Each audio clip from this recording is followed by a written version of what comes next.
What's going on, guys? Jacob Worth back here with another video of Jacob's Life in Vegas, and here to talk to you guys about buying a home in the Vegas area. And I want to give you guys some tips for buying a home here in the Vegas area.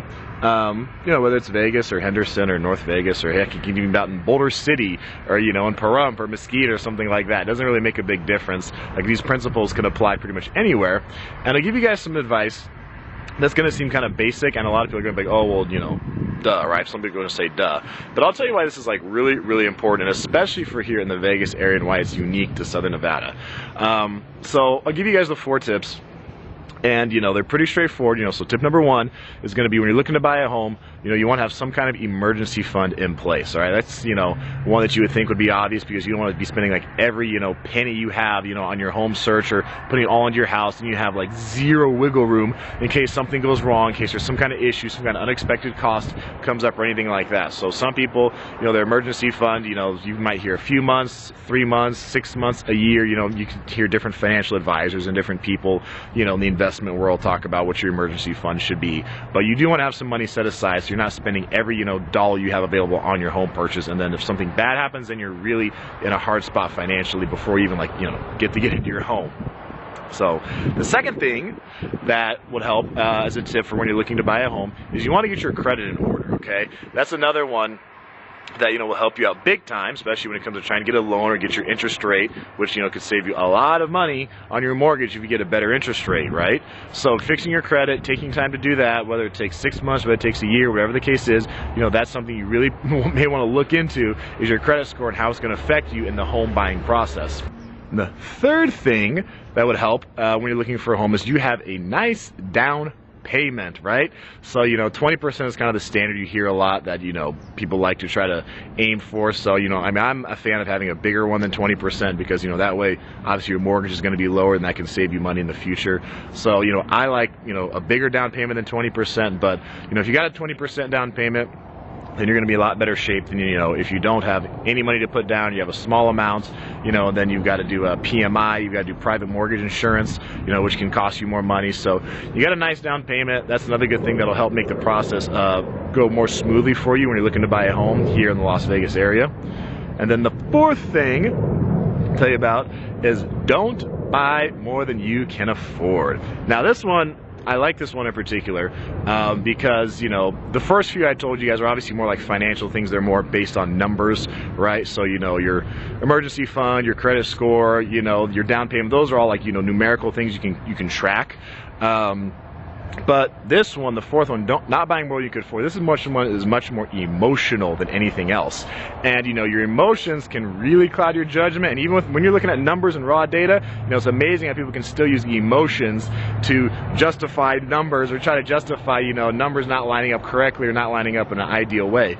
So, you know, not buying more than you can afford really comes from your emotional intelligence, and not getting, you know, so wrapped up in a home and thinking it's like the only one that's, you know, for you, it's the perfect home for you, or whatever the case is. All right, it's just a house, right? There's lots of houses available across this country. There's no shortage of them here in Southern Nevada available for people to buy. Okay, there are lots of options for places to live here, so you can always find another place. But, you know, you don't want to get super emotional about it and, you know, buy way too big of a home. Now, those things I just told you guys, right? Those 4 tips, like I said, people look at those like, well, that's pretty basic stuff. Yeah, it is, okay? And the reason it's important, though, is because, think about it, if people follow that basic advice, not just here in Vegas, but across the country, if people follow that basic advice, you know, when they were buying a home here in America, you know, 8-10 years ago, we probably wouldn't have had the massive recession that we did, and the economy go down so hard and affect so many people, and have, you know, double-digit unemployment rate in parts of the country, including here in Nevada, double-digit foreclosure rate in different parts of the country. I mean, Las Vegas was arguably the hardest hit part of the country when it came to the economy going downhill. I mean, this area was hit so hard. So many people lost their homes and had foreclosures on them. People just walked away from the properties. I mean, and they had homes here, you know, that were you know, being like, they were just empty. Homes that are being built, or just stopped construction. Construction just completely stopped. Having these half-built homes all over the place, because once the economy went down, money dried up, and people just stopped building homes. People walked away from their homes, and this area got hit really hard. And the thing about Vegas that makes it a bit unique is so much of this economy here is based on tourism and hospitality and that kind of thing. So you get a lot of people who come here and you're going to be living here as a local, you'll see people and you'll come in contact with them. And, you know, me working in nightlife for years, I've come in contact with people who've been here 10, 15, 20 plus years, and you hear them talk about all the money they used to make, all the money they were making during the dot-com boom, all the money they're making during the real estate boom. And I've come across guys, you know, who are working like 30 hours a week that were making a nice 6-figure income. I mean, working 30 hours a week, like 6-hour shifts, like 5 days a week. That's what they were doing.